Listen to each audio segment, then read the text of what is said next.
Selamat pagi dan salam sejahtera kepada pensyarah kami iaitu Encik Muhammad Shah Azwan. Hari ini kumpulan kami iaitu terdiri daripada dua orang ahli, iaitu pertama ialah Selin Tan Ilin, kedua ialah saya iaitu pertama Irene Kyung Siu Shi. Hari ini kami akan membentangkan tentang tugasan dua kami. Sekarang, saya akan membentangkan maksud kaunselor dan klien.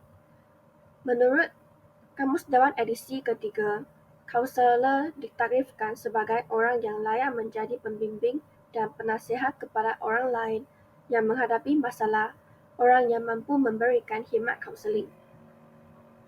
Menurut Chaplin, istilah kaunselor ditarifkan sebagai orang profesional yang mempraktikkan kaunseling. Manakala maksud klien ialah klien merupakan individu yang menghadapi masalah dan disebabkan itu, mereka datang berjumpa dengan kaunselor untuk mendapatkan khidmat nasihat. Klien bukan sahaja berjumpa dengan kaunselor disebabkan mempunyai masalah, tetapi mereka yang tidak mempunyai masalah juga boleh datang berjumpa dengan kaunselor untuk meningkatkan lagi bakat dan kebolehan mereka dalam sesuatu perkara. Menurut Chaplin pada tahun 1975, kaunselor profesional merujuk kepada kaunselor yang mempraktikkan kaunseling dalam konteks yang profesional. Profesionalisme kaunselor bergaya rapat dengan etika yang perlu dipegang dan dipatuhi oleh seseorang kaunselor sebelum, semasa dan selepas menjalankan sesi kaunseling.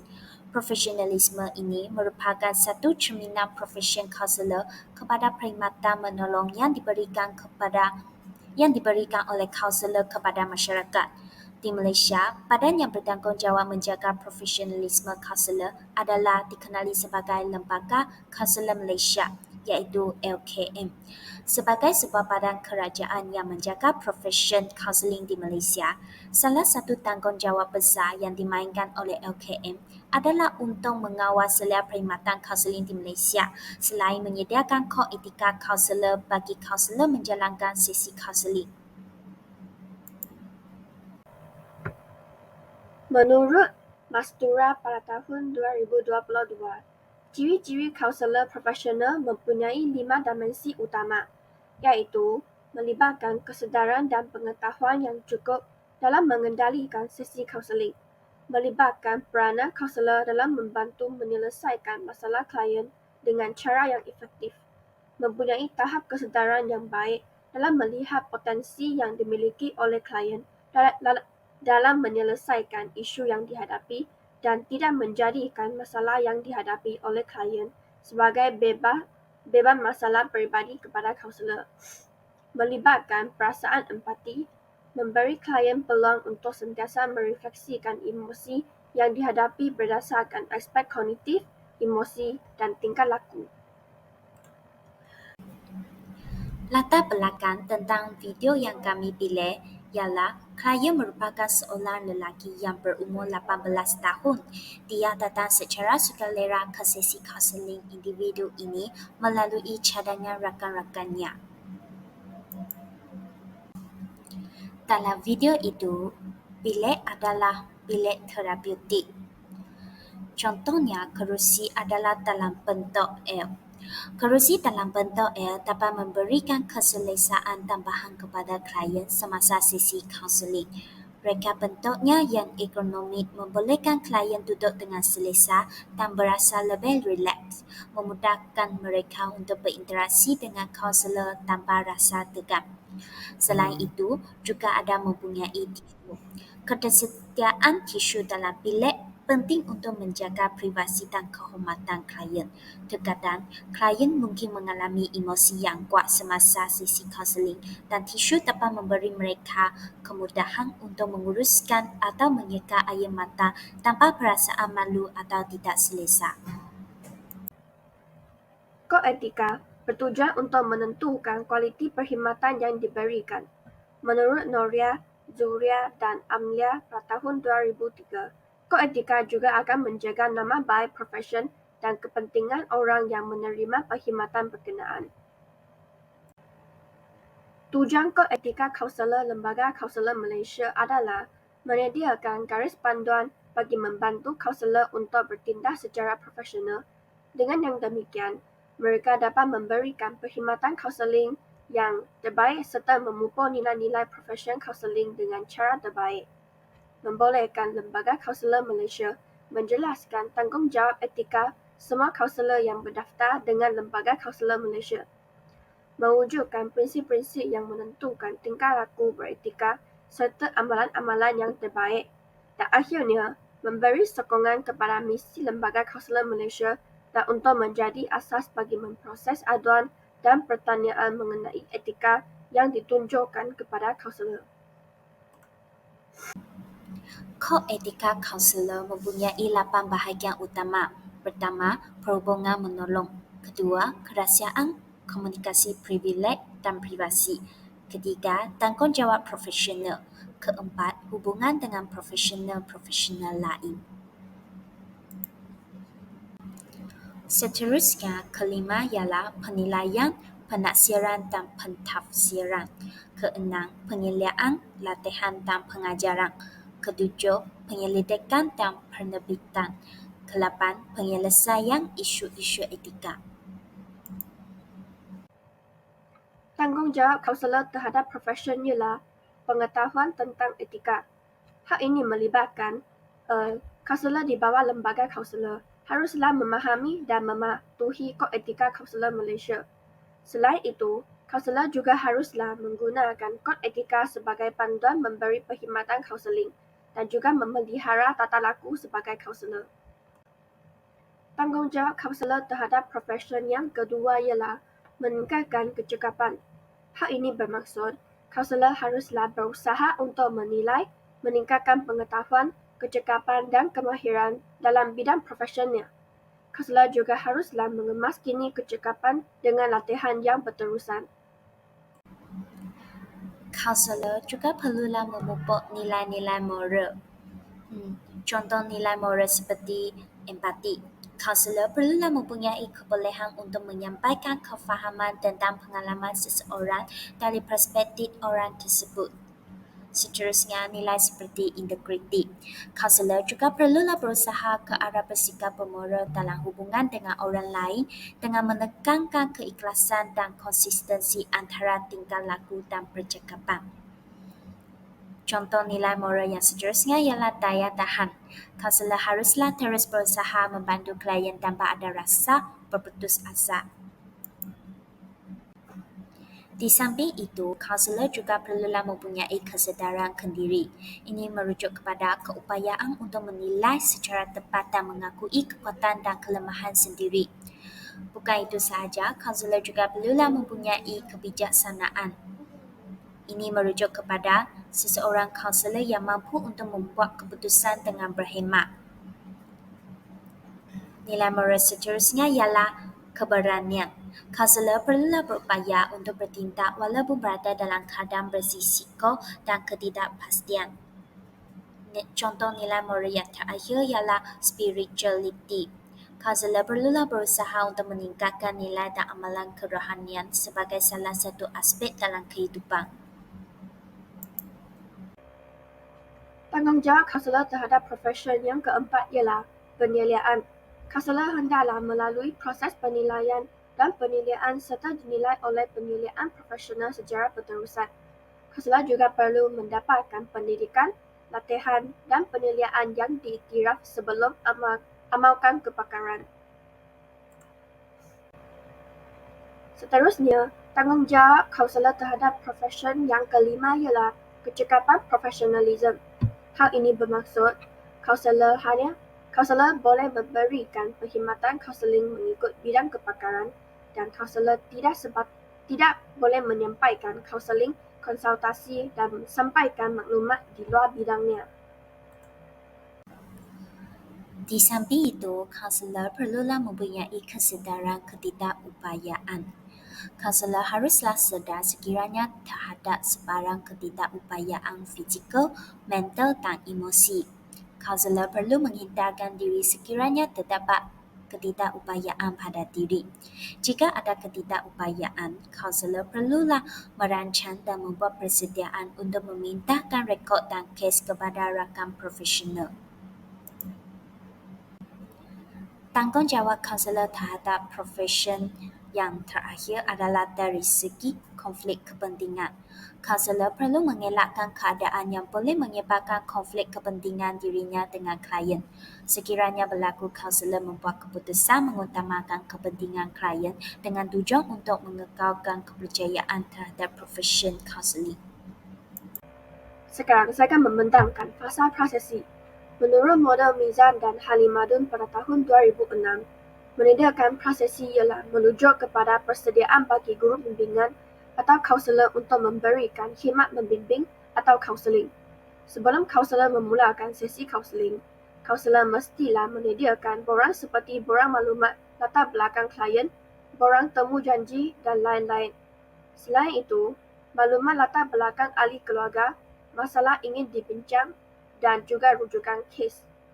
Kaunselor juga boleh menyemat deskripsi tugas klien dan juga menyemat rekod-rekod klien untuk mendapatkan maklumat, serta menyediakan tempat dan masa yang sesuai untuk mengadakan sesi kaunseling.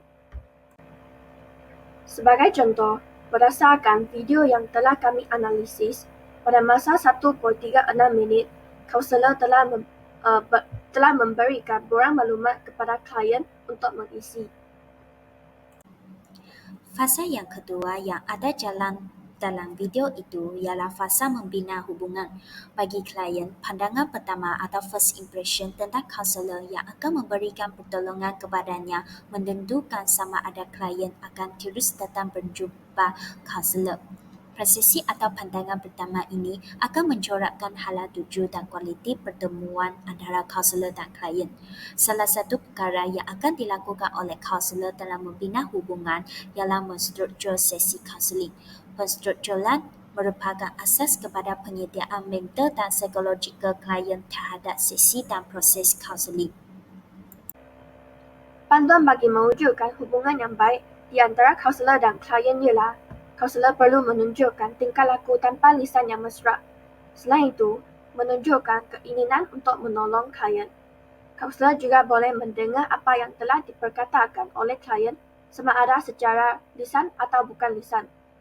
Kaunselor juga boleh mendengar dan luahan perasaan yang dinyatakan, mendengar dengan telinga, mata dan tubuh badan mengenai apa yang telah diperkatakan melalui perkataan dan ditunjukkan melalui tingkah laku klien. Kaunselor juga bolehlah mendengar dan memahami perasaan dan erti yang tidak dinyatakan. Kaunselor juga tidak boleh cepat membuat tanggapan dan penilaian awal. Kaunselor juga tidak banyak bercakap, tetapi cuba lebih banyak mendengar dan memahami klien. Secara ringkasnya, fasa ini merupakan satu tahap membina asas yang kukuh untuk mewujudkan satu perkongsian bekerjasama. Dalam fasa ini, kaunselor bertanggungjawab untuk mewujudkan suasana yang menggalakkan interaksi. Seterusnya, kaunselor juga perlulah menentukan maklumat awal kaunseling dan juga menstruktur hubungan. Menstruktur hubungan ini merujuk kepada kefahaman tentang proses kaunseling, penjelasan peranan klien, kaunselor dan maklumat, serta juga memberitahu klien tentang aspek kerahsiaan. Dengan ini, kepercayaan dapat dibina antara kaunselor dan klien. Salah satu kemahiran yang amat penting dalam fasa ini adalah kemahiran penstrukturan. Pada masa 5.12 minit, kaunselor telah mula bertanya kepada klien tentang kaunseling.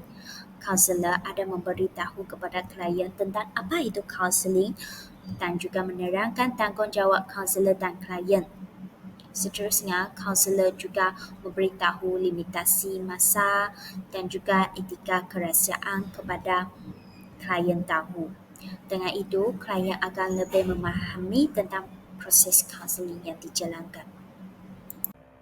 Sekarang, saya akan membentangkan masalah meneroka dan menganalisis masalah. Bahagian penerokaan ini adalah penting dalam proses kaunseling. Penerokaan perlu dilakukan dengan teliti. Memang benar, masalah klien perlu diterokai dan dianalisis dengan lebih objektif. Semasa meneroka masalah klien, kaunselor tidak boleh mengabaikan diri klien kerana klien dan masalahnya adalah berkait rapat. Sukar bagi kaunselor untuk memahami masalah klien, tanpa mengenali siapa klien itu sebenarnya.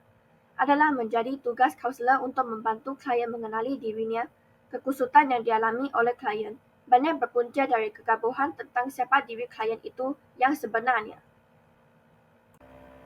Penerokaan yang dilakukan dari sesi ke sesi perlu bergerak dari permukaan kepada tahap yang lebih mendalam. Hal ini kerana manusia adalah kompleks dan sukar untuk memahaminya dalam jangka masa yang pendek. Kompleksiti masalah berkait rapat dengan kompleksiti manusia.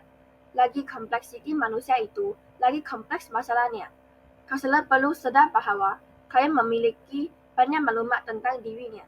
Penerokaan yang teliti akan memberi peluang kepada kaunselor untuk mengumpul maklumat tentang klien. Kaunselor akan mengalami kerumitan jika dia tidak mempunyai banyak maklumat tentang klien. Fasa seterusnya ialah fasa mengenal pasti punca masalah. Klien perlu mengenal pasti punca masalahnya. Intervensi atau proses intervensi suka dijalankan sekiranya klien tidak pasti tentang masalah yang dihadapinya. Adalah suka bagi kaunselor dan klien untuk menentukan maklumat kaunseling buat diri klien jika klien kabur tentang punca masalahnya. Selepas klien mengenal pasti masalahnya, barulah kaunselor dan klien boleh memfokus kepada pembentukan maklumat kaunseling untuk klien. Maklumat kaunseling adalah penting untuk menentukan hala tuju proses kaunseling atau destinasi untuk klien. Klien sering mengalami kekeliruan antara punca utama masalah dan punca sampingan masalah. Tidak mustahil bagi klien untuk mengandaikan punca sampingan masalah.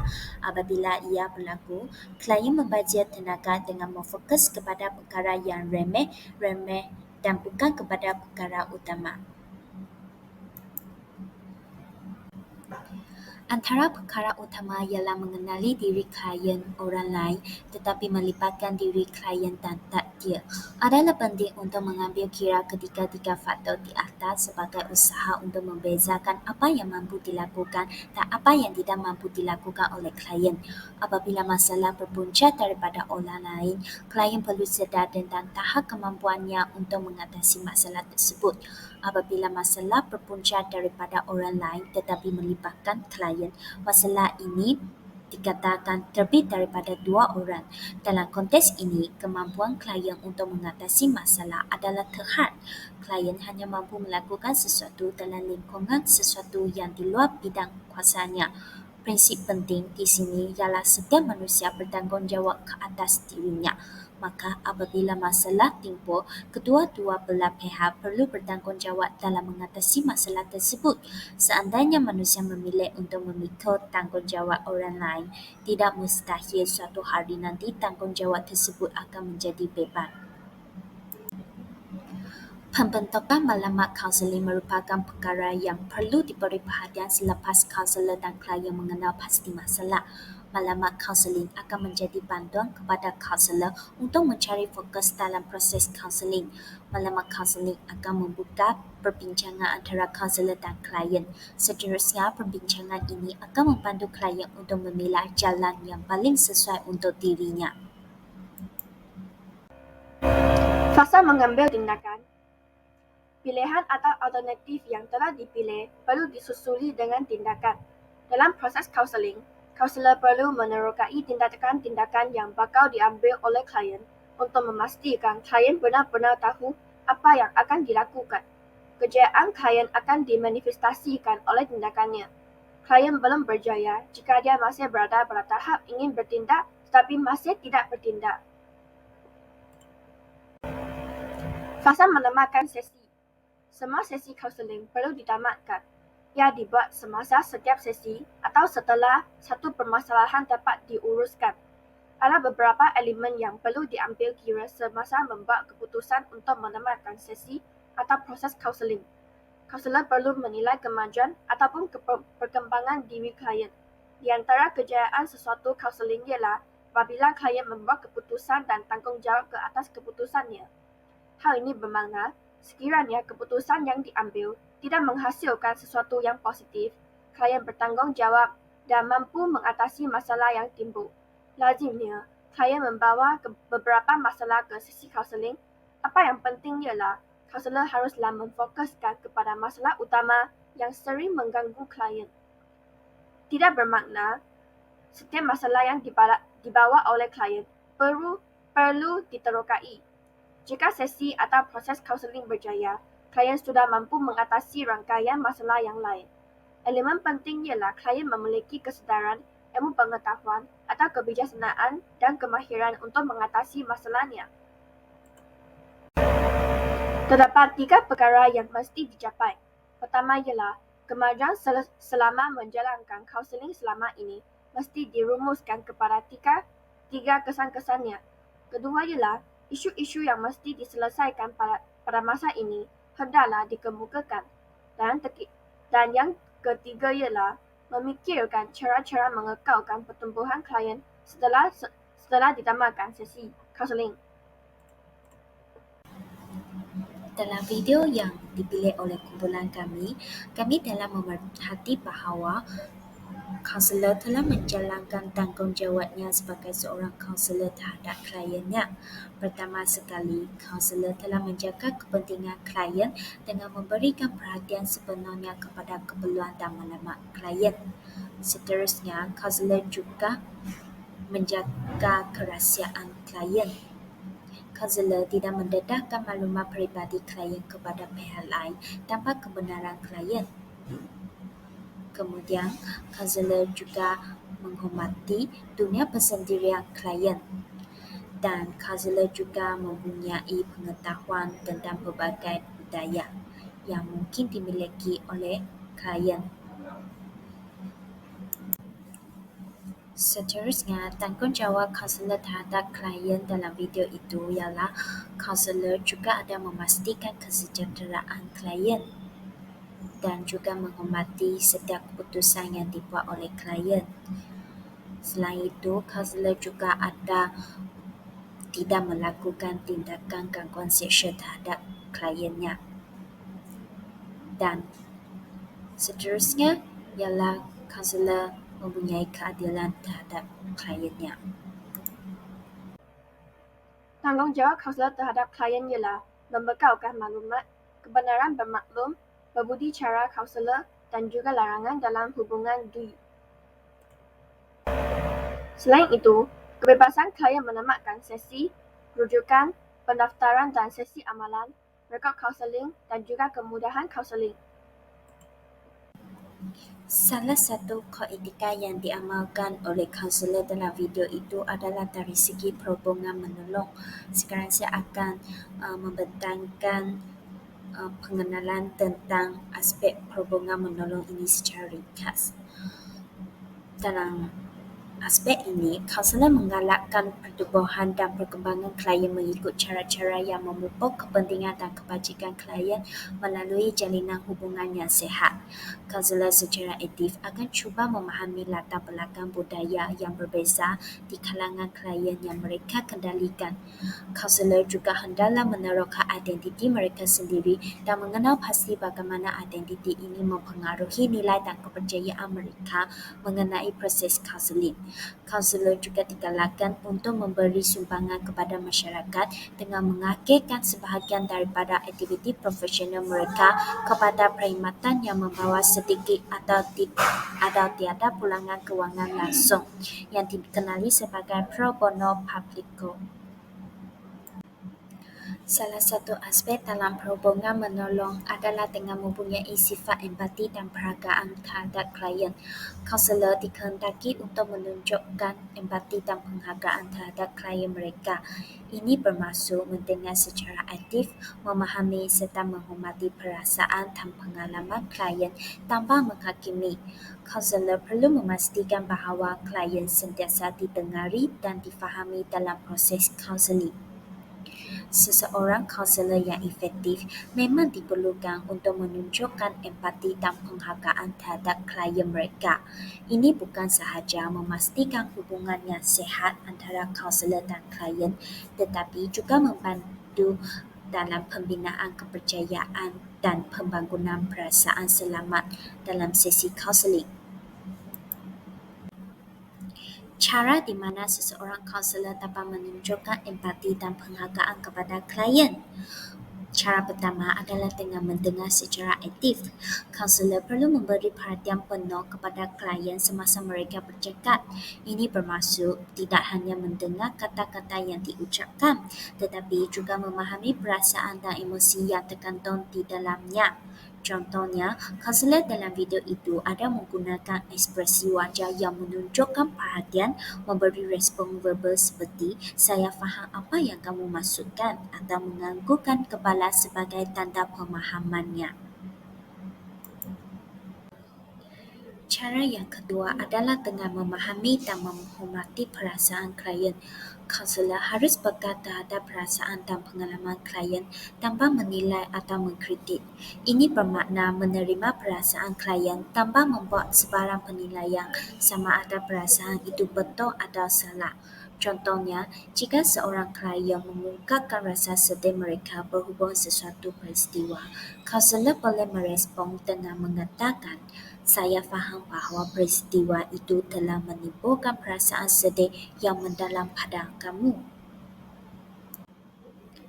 Cara seterusnya adalah dengan menyediakan persekitaran yang selamat. Kaunselor perlu mencipta persekitaran yang selamat dan bebas dari penilaian untuk klien berasa selesa untuk berkongsi pengalaman mereka. Ini melibatkan mengekalkan kerahsiaan, menghormati privasi klien dan tidak mengungkit perkara yang sensitif tanpa kebenaran klien. Di samping itu, cara di mana kaunselor dapat menunjukkan empati dan penghargaan kepada klien adalah dengan membuat pertanyaan pembuka dan mendalam. Kaunselor boleh menunjukkan penghargaan terhadap klien dengan membuat pertanyaan yang membantu mengali lebih mendalam tentang pengalaman atau perasaan mereka. Contohnya, bolehkah kamu ceritakan lebih lanjut tentang bagaimana perasaan itu mempengaruhi kehidupan kamu sehari-hari? Justru itu, kaunselor boleh menggalakkan ekspresi diri yang bebas dan terbuka. Kaunselor perlu menggalakkan klien untuk mengungkapkan diri mereka secara bebas tanpa ada rasa takut atau malu. Ini dapat membantu meningkatkan perasaan penghargaan terhadap klien dan membolehkan mereka berasa lebih dihargai dalam sesi kaunseling. Komitmen terhadap kesejahteraan klien ialah kaunselor perlu mengutamakan kesejahteraan dan kepentingan klien sebagai keutamaan utama. Mereka dikehendaki untuk bertindak dalam kepentingan terbaik klien, mengambil langkah-langkah untuk melindungi dan menyokong klien dalam mencapai matlamat mereka. Kaunselor juga boleh menyokong klien dalam mencapai pemahaman dan penyelesaian. Sebagai contoh, dalam video tersebut, kaunselor telah membantu klien untuk memahami situasinya dengan lebih baik dan mencari penyelesaian yang sesuai dengan nilai dan keperluan mereka. Selain itu, mengelakkan perilaku mencederakan. Kaunselor dikehendaki untuk mengelakkan sebarang bentuk perilaku yang mencederakan atau merosakkan kepada klien. Hal ini termasuk mengelakkan percakapan yang kasar atau menyakitkan serta mengambil tindakan yang sesuai untuk mencegah atau menangani situasi yang boleh membahayakan klien.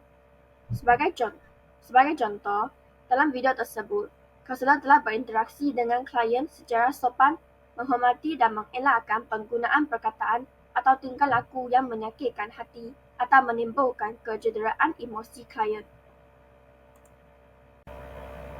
Bukan begitu sahaja, kaunselor juga boleh menggalakkan kebebasan dan pilihan klien. Sebagai contoh, kaunselor perlu menggalakkan klien untuk membuat keputusan sendiri dan menghormati pilihan mereka. Hal ini bermaksud memberi ruang kepada klien untuk mengenal pasti matlamat mereka sendiri, membuat keputusan yang berkaitan dengan hidup mereka dan mengambil tanggungjawab terhadap tindakan mereka. Kaunselor boleh membantu klien membuat keputusan berdasarkan maklumat yang diberikan. Sebagai contoh, dalam video tersebut, kaunselor telah menyediakan maklumat dan pandangan yang objektif kepada klien untuk membantu klien membuat keputusan yang lebih baik. Kaunselor juga perlu menjaga batasan profesional. Kaunselor dikehendaki untuk menjaga batasan profesional dalam hubungan dengan klien. Hal ini bermaksud memastikan bahawa hubungan antara kaunselor dan klien adalah profesional dan tidak melampaui batasan yang sesuai. Kaunselor perlu mengetahui dan menghormati keperluan untuk menjaga hubungan yang beretika. Sebagai contoh, dalam video yang kami analisis, kaunselor telah mengelakkan menggunakan kuasanya untuk kepentingan peribadi atau menindas klien. Kekonsistenan dan kepentingan kesetiaan. Kaunselor dikehendaki untuk memelihara kesetiaan kepada klien dan komitmen untuk membantu mereka mencapai matlamat mereka. Hal ini bermaksud memberikan sokongan yang konsisten dan terus-menerus kepada klien, serta tidak meninggalkan mereka dalam proses kaunseling. Sebagai contoh, dalam video tersebut, kaunselor telah menyediakan sokongan yang berterusan kepada klien sepanjang proses kaunseling tanpa mengira cabaran atau kesulitan yang dihadapi oleh klien. Kod etika yang seterusnya yang akan saya jelaskan ialah berkaitan kerahsiaan komunikasi, privilege dan privasi. Sekarang saya akan menjelaskan secara ringkas tentang pengenalan berkaitan aspek ini. Dalam aspek ini, kaunselor perlu sedar bahawa kepercayaan adalah tunjang kepada perhubungan menolong. Justru, kaunselor hendaklah berusaha untuk mendapatkan kepercayaan klien melalui jalinan perkongsian yang berterusan dengan mengujuk dan mempertahankan sempadan yang sesuai serta mengekalkan kerahsiaan klien. Kaunselor perlu menjelaskan parameter kerahsiaan dengan cara yang cekap dan beradab dan juga mengikut budaya klien. Sekarang saya akan membentangkan kerahsiaan. Kerahsiaan merupakan satu isu yang mempunyai implikasi etika dan perundangan untuk pengamal kesihatan mental. Bagi sesebuah agensi, organisasi dan komuniti yang ingin berfungsi secara optimal serta dihormati, pertukaran maklumat klien kepada individu lain adalah sesuatu yang cuba dielakkan. Pendedahan maklumat klien kepada pihak-pihak lain tanpa keizinan mereka boleh mencetuskan implikasi legal atau perundangan. Maka, pendedahan maklumat klien ini harus dikawal oleh kaunselor berdasarkan prinsip dan etika kerahsiaan yang ditunjang melalui garis panduan yang ditetapkan oleh Persatuan Kaunseling Malaysia, iaitu Perkama Semakan 2008 dan Akta Kaunselor atau Akta 508 pada tahun 1998. Maka, seseorang kaunselor bertanggungjawab untuk memelihara hak bersendirian klien ini dengan sebaik mungkin. Dalam video yang dipilih, kaunselor telah menghormati privasi klien. Kaunselor menghormati hak klien untuk mendapat privasi klien. Bukan itu sahaja, kaunselor juga mendapatkan maklumat sulit daripada klien hanya apabila ianya berfaedah kepada proses kaunseling. Kaunselor mengambil langkah yang diperlukan untuk memastikan bahawa maklumat peribadi atau sensitif yang dikongsi oleh klien disimpan secara selamat dan tidak didedahkan kepada pihak lain tanpa kebenaran klien. Contohnya, kaunselor menggunakan rang kaunseling yang sesuai dan terjamin privasinya untuk sesi-sesi kaunseling dan memastikan bahawa tiada gangguan atau orang lain yang hadir selain klien dan kaunselor. Kaunselor juga menghormati hak klien untuk mendapat privasi dengan tidak menimbulkan pertanyaan yang terlalu mendalam atau memaksa tentang perkara-perkara yang mungkin sensitif bagi klien. Contohnya, jika klien enggan berkongsi sesuatu maklumat tertentu, kaunselor tidak akan menekan mereka untuk memberikannya dan akan memberi ruang kepada klien untuk menceritakan maklumat tersebut pada masa yang sesuai bagi mereka. Sebagai contoh, dalam video yang dipilih, kaunselor telah menghormati kerahsiaan klien.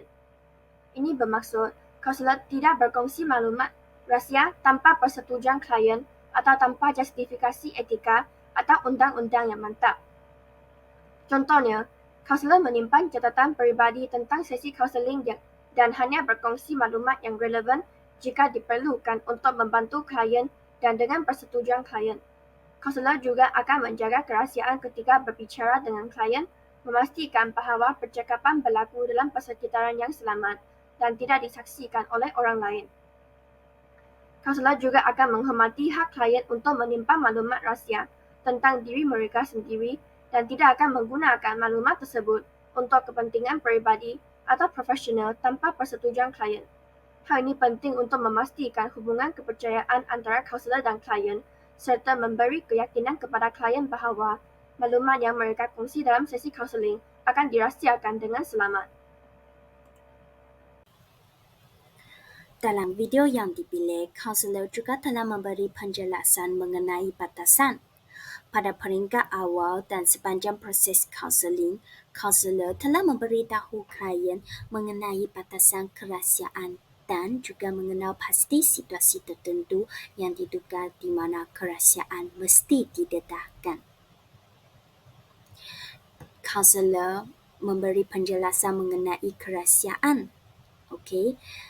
Kaunselor menerangkan kepada klien bahawa segala sesuatu yang dibincangkan dalam sesi kaunseling adalah sulit dan akan dirahsiakan di antara mereka. Kaunselor juga dapat mengenal pasti situasi-situasi tertentu di mana kerahsiaan mesti didedahkan seperti ancaman serius kepada keselamatan diri sendiri atau orang lain, penyalahgunaan atau pencerobohan hak asasi manusia atau keperluan undang-undang. Contoh situasi dalam video, kaunselor telah memberitahu klien bahawa apabila klien mengancam untuk merosakkan diri sendiri atau orang lain, barulah kaunselor akan mengambil langkah untuk melindungi individu yang terlibat dengan mendedahkan maklumat kepada pihak yang berkenaan seperti ahli keluarga atau pihak berkuasa yang berkaitan. Kebenaran untuk merakam. Kaunselor telah mendapatkan kebenaran daripada klien sebelum memberi rakaman sesi melalui alat elektronik. Dalam konteks kaunseling, penting untuk memperoleh kebenaran daripada klien sebelum memberi rakaman sesi kaunseling melalui alat elektronik. Hal ini adalah langkah yang beretika dan menghormati privasi serta kepercayaan klien. Sebelum menggunakan alat elektronik untuk merekod sesi kaunseling, kaunselor perlu menjelaskan dengan jelas kepada klien tujuan penggunaan rakaman tersebut, prosedur penyimpanan dan penggunaan rakaman, serta hak klien untuk menolak atau menarik kembali kebenaran mereka pada bila-bila masa sahaja. Contoh proses apabila seseorang kaunselor mahu meminta kebenaran untuk merakam. Okey, proses pertama ialah kaunselor perlu memberi penjelasan tujuan penggunaan rakaman. Kaunselor perlu menerangkan kepada klien tentang tujuan penggunaan rakaman sesi kaunseling seperti untuk membantu kaunselor memahami isu yang dibincangkan dan memudahkan proses refleksi dan penilaian. Okey, proses yang kedua ialah berkaitan prosedur penyimpanan dan penggunaan rakaman. Kaunselor perlu menjelaskan kepada klien mengenai langkah-langkah yang diambil untuk memastikan keselamatan dan kerahsiaan rakaman, termasuk cara penyimpanan yang selamat dan hak cipta yang terpelihara. Proses yang ketiga adalah berkaitan dengan hak klien untuk menolak atau menarik kembali kebenaran. Kaunselor perlu menegaskan kepada klien bahawa mereka mempunyai hak untuk menolak penggunaan rakaman atau menarik kembali kebenaran mereka pada bila-bila masa tanpa sebarang tekanan atau gangguan. Proses keempat adalah berkaitan dengan menerima kebenaran klien. Kaunselor perlu menunggu persetujuan atau kebenaran daripada klien sebelum merekod sesi kaunseling. Klien diberi peluang untuk bertanya atau menyatakan kebimbangan mereka sebelum membuat keputusan.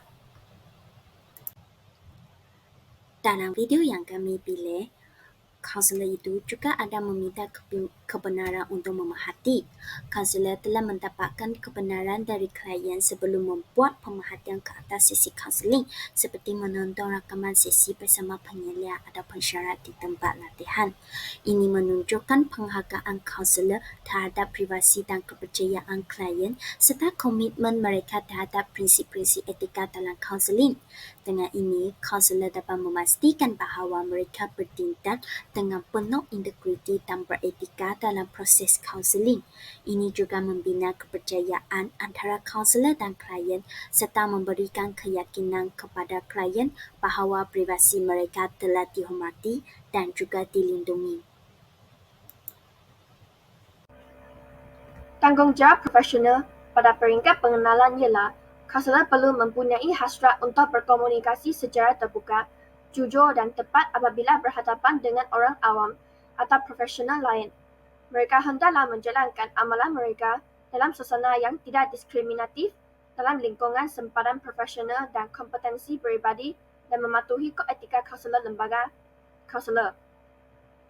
Kaunselor hendaklah melibatkan diri secara aktif dalam pertubuhan profesional peringkat tempatan, negeri dan negara yang memupuk perkembangan dan kemajuan kaunseling. Kaunselor hendaklah advokat untuk memupuk perubahan pada peringkat individu, kelompok, institusi dan masyarakat yang menambah baik kualiti kehidupan individu dan kelompok, serta menghapuskan halangan yang menyekat pemberian atau akses kepada perkhidmatan yang sesuai yang telah disediakan. Kaunselor bertanggungjawab kepada orang awam untuk menjalankan amalan kaunseling yang berasaskan kepada penyelidikan yang tepat dan teliti. Seterusnya, kaunselor hendaklah melakukan aktiviti penjagaan ke diri bagi mengekalkan dan memupuk kesejahteraan emosi, fizikal, mental dan spiritual mereka supaya mereka dapat melaksanakan tanggungjawab profesional secara terbaik. Kaunselor dalam video itu mempunyai pengetahuan tentang piawaian. Kaunselor bertanggungjawab untuk membaca, memahami dan mematuhi kod etika lembaga kaunselor serta undang-undang dan peraturan yang berkaitan. Okay. Sebagai seorang kaunselor, kaunselor haruslah memahami kod etika lembaga kaunselor. Setiap lembaga kaunselor biasanya mempunyai kod etika yang menggariskan prinsip-prinsip, nilai-nilai dan standard etika yang harus diikuti oleh kaunselor yang terdaftar dengan lembaga tersebut. Kaunselor perlu membaca dan memahami sepenuhnya kod etika ini dan mengamalkannya dalam setiap aspek kerja kaunseling mereka. Seterusnya, kaunselor haruslah memahami undang-undang dan peraturan yang berkaitan. Selain kod etika yang ditetapkan oleh lembaga kaunselor, kaunselor juga perlu memahami undang-undang dan peraturan yang berkaitan dengan praktik kaunseling di wilayah atau negara mereka. Ini termasuk undang-undang tentang kerahsiaan, privasi, perlindungan data, kesihatan mental dan lain-lain yang boleh memberi kesan kepada kerja kaunseling. Okay. Bukan itu sahaja, kaunselor juga perlu mematuhi dan mengamalkan kod etika dan undang-undang. Kaunselor perlu berusaha untuk mematuhi dengan teliti kod etika dan undang-undang yang berkaitan dalam setiap aspek kerja mereka. Ini termasuk menghormati kerahsiaan klien, memastikan profesionalisme dalam hubungan dengan klien, menghindari konflik kepentingan dan lain-lain. Okey, seterusnya, kaunselor haruslah menyelaraskan amalan dengan piawaian profesional. Kaunselor perlu memastikan bahawa amalan mereka selaras dengan piawaian profesional yang ditetapkan oleh lembaga kaunselor dan undang-undang yang berlaku. Ini termasuk menjalankan latihan dan pembangunan profesional yang berterusan untuk meningkatkan kemahiran dan pengetahuan mereka.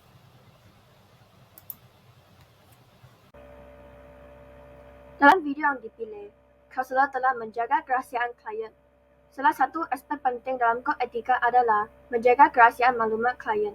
Contohnya, kaunselor tidak berkongsi maklumat peribadi atau isu-isu sensitif yang dikongsi oleh klien dengan orang lain tanpa kebenaran klien, kecuali dalam keadaan yang memerlukan pengungkapan mengikut undang-undang atau etika profesional. Selain itu, menghormati martabat klien. Kod etika menekankan keperluan untuk menghormati martabat dan hak asasi manusia klien.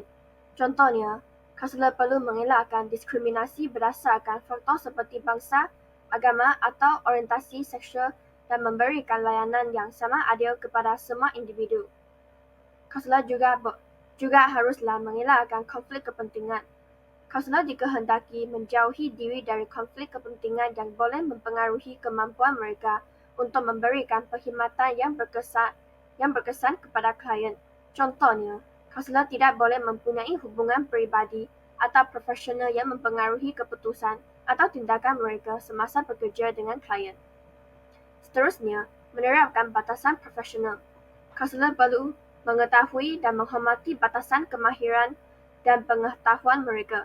Contohnya, jika seseorang kaunselor menyedari bahawa isu yang dibawa oleh klien berada di luar bidang keahliannya, mereka perlu merujuk klien kepada kaunselor lain yang lebih berkelayakan dalam bidang tersebut.